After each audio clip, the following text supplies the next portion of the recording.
गांव के एक छोटे से घर में एक पुरानी जंग लगी साइकिल रखी थी। देखने में बेकार सी लगती थी, लेकिन उस साइकिल की कहानी 3 पीढ़ियों तक फैली हुई थी। पहला जनरेशन, बाबा की जिम्मेदारी। आज से लगभग 60 साल पहले किशनलाल नाम का एक गरीब किसान अपने बेटे की पढ़ाई के लिए गांव से शहर साइकिल पर जाया करता था।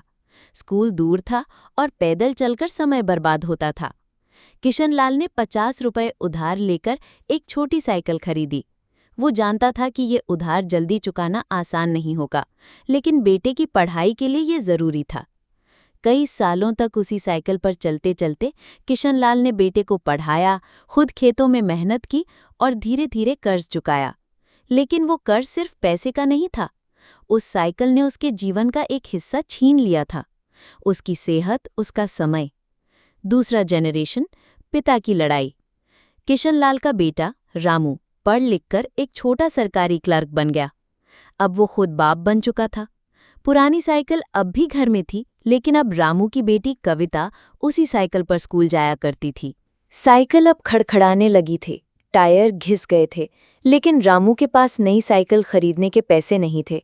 वो जानता था कि उसके पिता ने जो कर्ज लिया था उसकी वजह से बचत कभी हो नहीं पाई।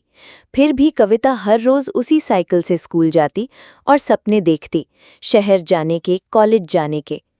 एक दिन साइकिल का हैंडल टूट गया और कविता गिर पड़ी। गांव वालों ने कहा, अब तो ये साइकिल फेंक दो, लेकिन रामू ने उसे सुधरवाया और कहा, ये सिर्फ लोहे की चीज नहीं, ये हमारी मेहनत का निशान है। तीसरा जनरेशन, बेटी की उड़ान। कविता ने पढ़ाई में टॉप किया और स्कॉलरशिप पा गई।